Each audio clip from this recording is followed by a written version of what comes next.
Tuhan dipuji, dimuliakan lewat kesaksian pujian dari pelayanan kelompok Betel, dan Tuhan memberkati kehidupan Bapak Ibu serta saudara-saudari yang boleh mengambil bagian dalam pelayanan puji-pujian hari ini. Tuhan kiranya akan selalu bersama-sama dengan kita. Selamat pagi dan shalom. Shalom. Shalom. Bagaimana kabar hari ini? Baik, luar biasa. Puji Tuhan, kita boleh bersyukur, bersukacita bahwa Tuhan begitu setia, mencintai, menyertai, dan memberkati hidup kita.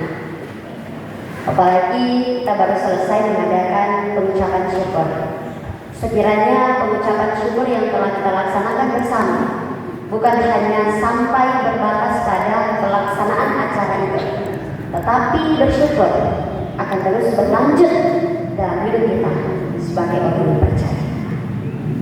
Bapak Ibu Saudara yang dikasihi Tuhan, melalui pembacaan firman Tuhan pada saat ini saya memberi sebuah tema, yaitu kasih setia Allah nyata bagi orang-orang percaya.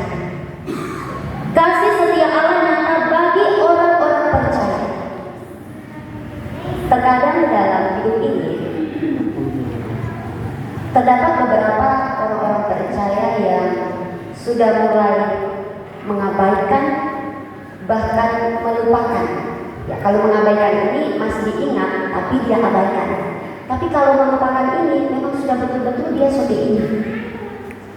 Hal-hal yang penting, hal-hal yang besar, tetapi kemudian itu diabaikan, disepelekan, dan dianggap menjadi hal yang sudah tidak wow. Salah satunya adalah ketika bersyukur dan berterima kasih. Saya ambil contoh kecil. Ketika kita bangun di pagi hari, ketika kita sebelum dan sesudah makan, ketika kita sebelum dan sesudah melakukan berbagai pekerjaan dalam hidup ini, sudahkah kita menyempatkan diri merespon itu kepada Tuhan dengan mengucapkan syukur dan terima kasih? Terkadang ketika kita sebelum tidur dan bangun pagi, ya kita tidur saja, kemudian bangun pagi, kita bangun, kita turun dari tempat tidur, kemudian kita langsung melaksanakan pekerjaan, aktivitas dan lain sebagainya. Mungkin kita ingat bahwa oh, hari ini saya ada karena Tuhan. Tetapi kita tidak melakukan secara tindakan nyata atau perbuatan nyata lewat tutur kata yang kita sampaikan melalui doa kita. Jadi bagaimana cara kita bersyukur, bagaimana cara kita berterima kasih kepada Tuhan, yaitu dengan cara berdoa. Karena doa adalah hubungan atau membangun hubungan komunikasi dengan Tuhan Sang Pemberi kehidupan. Hal ini kadang-kadang sudah kita abaikan dalam hidup ini karena kita mungkin capek ketika bangun pagi, sibuk bekerja, dan banyak hal, sehingga hal-hal sekecil ini yang sebenarnya memiliki makna dan arti yang besar dalam hidup kita, sehingga kadang-kadang kita abaikan, bahkan kita lupakan. Oleh karena itu Bapak di surga, seperti lagu yang telah disampaikan oleh pelayanan kelompok Betel, ya sangat sinkron dengan khotbah kita pada saat ini. Tuhan sambut jiwaku bila aku berdoa. Jikalau aku banyak beban Tuhan, kita sampaikan dalam doa. Bapak Ibu Saudara yang dikasihi Tuhan, demikian Mazmur pasal 1, pasal 17 ayat 1 sampai 15 ini, pemazmur atau Raja Daud mau menunjukkan bahwa kasih setia Allah benar-benar dia rasakan dalam hidupnya. Sebelum kita lebih lanjut pada bacaan saat ini, saya ingin mengingatkan kembali kepada kita tentang sosok seorang Daud yang awalnya dia ini hanya seorang pemuda yang biasa saja. Dia adalah seorang anak muda yang katanya dibilang dia tampan. Dia seorang gembala, tetapi kemudian dia dipanggil Tuhan begitu luar biasa, dan derajatnya orang biasa, kemudian Tuhan angkat menjadi luar biasa. Karena kenapa? Daud adalah orang yang dekat dengan Tuhan. Daud adalah orang yang setia dengan Tuhan. Dan ketika kita melihat perjalanan kehidupan Daud sebagai seorang yang dipakai Tuhan begitu luar biasa, tentunya hidupnya tidak enak. Bahkan Saul benci kepada Daud oleh karena ketika pulang dari peperangan, bangsa Israel memuji-muji dia lebih dari Saul. Saul mengalahkan beribu-ribu musuh, tetapi Daud berlaksa-laksa. Artinya 2 kali lipat dari apa yang dilakukan Saul, sehingga itu membuat Saul menjadi iri dan timbul perasaan benci kepada Daud. Bahkan beberapa kali Saul berniat ingin membunuh Daud, tetapi lagi-lagi Tuhan menolong Daud. Lagi-lagi Tuhan menunjukkan kasih-Nya kepada Daud. Bahkan ketika Daud berperang melawan bangsa Filistin, melawan seorang Goliat yang lengkap dengan baju sirahnya, yang lengkap dengan peralatan perangnya, sedangkan Daud hanya mengandalkan Tuhan dengan batu yang sangat licin yang diambilnya dari dasar sungai, dengan sebuah umpan.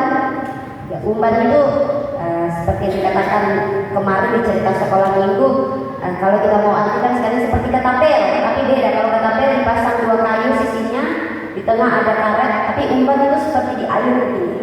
Taruh batu di tengahnya, kemudian diayunkan begini, kemudian Daud lempar, pas kena jidat dari Goliat. Seketika itu juga Goliat mati, rebah. Jadi ketika kita melihat Raja Daud, wah, menjadi seorang raja yang luar biasa, tetapi kemudian dalam pergumulan, dalam perjuangan, dalam masalah yang dihadapi, lagi-lagi Tuhan menolong dan menyelamatkannya. Ada apa dengan Daud? Daud juga bukan orang yang sempurna, bahkan dia memiliki banyak istri, bahkan dia mengingini istri dari temannya sendiri. Dia bukan orang sempurna, tapi kenapa? Tuhan lagi-lagi menolong dia, lagi-lagi menyertai dia, lagi-lagi memberkati dia. Padahal dia dibenci Saul, berapa kali ingin dibunuh Saul, melawan orang Filistin yang gagah. Kalau kita melihat orang yang dengan gagahnya, dengan perang, pasti kita takut, ciut, pasti kita akan lari. Tetapi Daud hanya mengandalkan Tuhan sehingga mengalahkan semua itu. Oleh karena itu Bapak Ibu Saudara yang dikasihi Tuhan, dari ayat 1 sampai ayat 5 pembacaan kita pada saat ini, dikatakan ayat yang pertama, dengarkanlah Tuhan. Dengarkanlah Tuhan mau menunjukkan bahwa ini merupakan seruan dari pemazmur atau Daud kepada Tuhan agar doanya didengar, bukan hanya karena kemurahan dan kasih Allah, tetapi juga atas ketaatannya yang setia kepada kehendak dan jalan Allah. Jadi Daud, kalau kita membahasakan sehari-hari dia begini, Tuhan, semoga doaku kau dengar, bukan karena kau baik kepada aku, tetapi kau juga melihat ketaatanku, kau juga melihat apa yang telah saya lakukan. Sehingga dikatakan di ayat selanjutnya, berilah telinga akan doaku dan bibir yang tidak menipu. Dan kemudian ayat ketiga, bila engkau memuji hatiku, memeriksanya pada waktu malam dan menyelidiki aku, maka engkau tidak akan menemui sesuatu kejahatan, mulutku tidak terlanjur. Artinya Daud mau memegang janji Tuhan. Tuhan bilang, jika engkau menghormati, jika engkau mengasihi aku, maka doamu akan dikabulkan. Sehingga Daud berseru kepada Tuhan, Tuhan kabulkanlah doaku, bukan karena engkau bermurah hati, bukan karena semata karena kasih setiamu, tapi lihat ketaatanku, lihat hidupku yang selama ini taat kepadamu, yang selama ini ada di jalanmu, selama ini ada mengandalkanmu. Jadi ini mau menunjukkan bahwa Allah itu sangat menepati janjinya kepada orang yang taat dan setia dan mengandalkan Dia. Itu yang dimaksudkan oleh Raja Daud. Sehingga Allah memeriksa hatinya,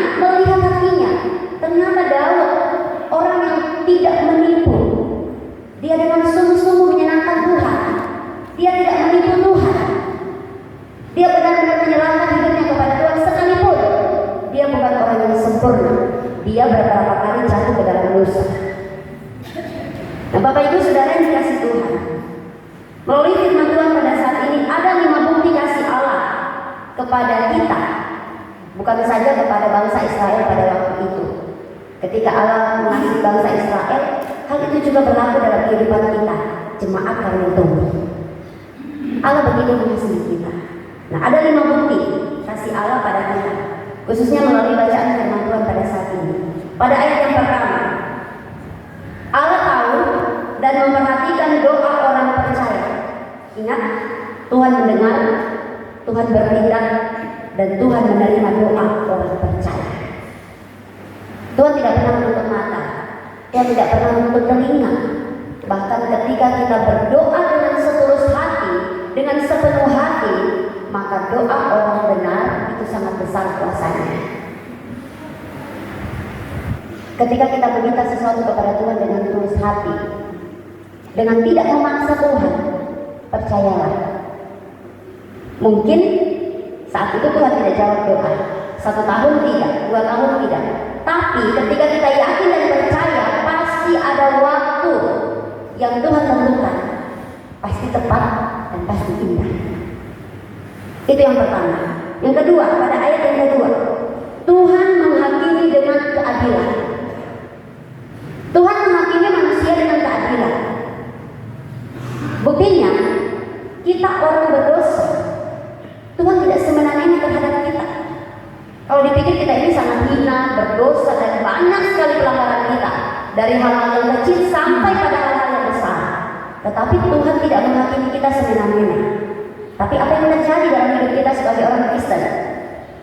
Ketika ada yang berbuat salah, yang kecil, yang besar, kita sudah menghakimi dia dengan sangat hebat. Kita sudah menyalahkan dia sangat hebat. Kita sudah memberi hukuman yang sangat hebat. Padahal kita tidak bisa melihat pada diri kita, apakah kita orang yang sempurna, orang yang bebas dari dosa. Kita mengingat ketika seorang perempuan Sundal, ketika dia dikerumuni oleh banyak orang, hendak dilempari batu, hukuman rajam, bersinang. Ketika dia bersinang, seorang perempuan ingin bersinang, kemudian orang-orang meneriaki dia, ingin melempar dia dengan batu, karena pada saat itu hukuman bagi orang perempuan yang bersinang atau orang yang bersinang, dirajam dengan batu sampai mati, atau dilempar dengan batu sampai mati. Tetapi apa kata Yesus? Jika di antara kamu ada yang seorang pun tidak berdosa, silakan dia duluan yang lempar perempuan itu. Sehingga orang-orang pada saat itu tidak berani melempar perempuan itu. Karena kenapa? Karena mereka adalah orang berdosa. Kalau mereka orang yang tidak berdosa, seperti yang dikatakan Tuhan, silakan lempar perempuan itu, silakan hakimi dia. Jika kamu memang benar-benar orang yang tidak berdosa. Oleh karena itu, dalam hidup kita harus benar-benar jeli menyikapi, mengambil keputusan ketika kita menemukan hal-hal demikian, hal-hal yang menyangkut kesalahan orang lain dan lain sebagainya. Karena hanya Tuhan yang menghakimi dengan keadilan. Tidak ada yang adil di dunia ini kecuali Tuhan itu sendiri. Dan kemudian yang ketiga, kita melihat pada ayat yang ketiga, Tuhan selalu menguji hati kita karena Tuhan mengenal isi hati kita. Jadi siapapun kita, Tuhan pasti tahu isi hati kita. Tuhan tahu apa keinginan kita. Tuhan tahu apa kebutuhan kita. Tuhan tahu apa yang menjadi pergumulan kita. Tuhan tahu apa yang menjadi sukacita kita, kerinduan kita, cita-cita kita, perjuangan kita. Semua Tuhan tahu, luar dalamnya kita. Jadi untuk apa kita takut menjalani hidup ini? Untuk apa kita ragu menjalani hidup ini?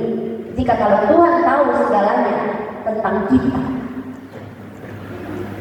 Kemudian yang keempat, pada ayat yang keempat, Tuhan menunjukkan kasih-Nya yang ajaib dalam masa sulit. Pada ayat keempat, tentang perbuatan manusia sesuai dengan firman yang engkau ucapkan, aku telah menjaga diriku terhadap jalan orang-orang yang melakukan kekerasan. Artinya, Tuhan menunjukkan kasih-Nya yang ajaib dalam masa sulit. Jadi ketika kita ada dalam sebuah persoalan yang sangat berat, yang kita anggap sudah tidak ada jalan keluar, sudah tidak bisa kita cari jalan keluarnya. Kalau kita mengandalkan diri kita sendiri tidak bisa, itu akan sia-sia. Tapi kalau kita ajak Tuhan, kalau kita andalkan Tuhan, pasti ada saja jalan keluar yang Tuhan berikan. Baik melalui usaha kita, pekerjaan kita, keluarga kita, orang lain. Banyak cara ajaibnya Tuhan yang tidak bisa kita tebak, yang sangat misteri. Tugas kita hanya percaya. Tugas kita hanya percaya pada Tuhan, karena Dia akan menyediakan hal-hal yang ajaib yang luar biasa di masa sulit. Dan yang kelima, pada ayat yang ke-8. Pada ayat ke-8 dikatakan, peliharalah aku seperti biji mata, sembunyikanlah aku dalam naungan sayapmu. Tuhan memelihara kita seperti matanya. Kata biji mata adalah perumpamaan Ibrani yang menyatakan sesuatu yang sangat bernilai dan sangat disayangi. Tuhan melihat kita seperti biji matanya. Artinya Dia sangat memperhatikan kita, Dia sangat memelihara kita, Dia sangat menyayangi kita. Sama ketika kita mau berbicara, berkomunikasi, kalau kita tidak didengar, kita tidak ditatap, kita akan merasa tidak dihargai. Kita akan merasa bahwa ini orang yang tidak hargai saya bicara. Tapi ketika kita menjaga kontak mata kita, pasti orang itu akan senang bahwa dia didengar, dia diperhatikan. Jadi mata itu menunjukkan dalam firman Tuhan pada saat ini, begitu Allah mengasihi kita, begitu Allah sangat memperhatikan kita dalam biji matanya. Kemudian kata naungan sayapmu. Kata naungan sayapmu adalah perumpamaan yang diambil dari seekor induk ayam yang melindungi anak-anaknya dengan sayapnya dan mengungkapkan perlindungan yang lembut. Jika kita melihat ayam ketika dia mengerangi anaknya, kemudian menetas, telur-telurnya menetas, kemudian anaknya itu akan bersembunyi di bawah sayapnya. Karena sayapnya itu memberikan kehangatan, memberikan kelembutan bagi si anak ayam. Tuhan mengibaratkan Dia menjaga, melindungi kita seperti seekor induk ayam. Dia tidak akan membiarkan kita berjalan sendirian. Dia tidak akan membiarkan kita hidup dalam masa sulit sendirian. Tetapi Dia akan merangkul kita, Dia akan melindungi kita, Dia akan menjaga kita seperti seekor ayam yang menjaga dan melindungi anaknya. Seperti ayam saja bisa menjaga dan melindungi anaknya, apalagi Tuhan Yesus yang mengasihi dan mencintai kita sebagai anak-anaknya. Nah, Bapak Ibu Saudara yang dikasihi Tuhan, semua orang percaya harus tetap menjaga komunikasi dengan Tuhan, komunikasi yang baik, hubungan yang baik, agar hubungan kita dengan sesama juga bisa baik. Bagaimana mungkin kita menjaga hubungan yang baik dengan sesama, tapi hubungan kita dulu dengan Tuhan tidak baik?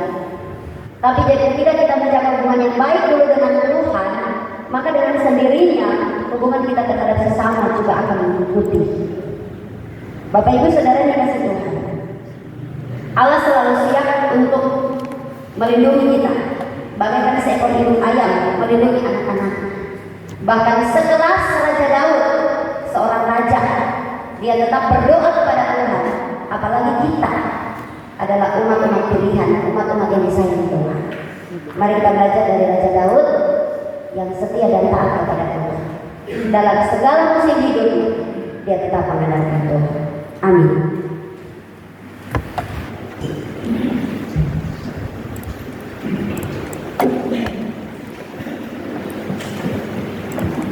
Jemaat Tuhan, mari saat ini kita berdiri.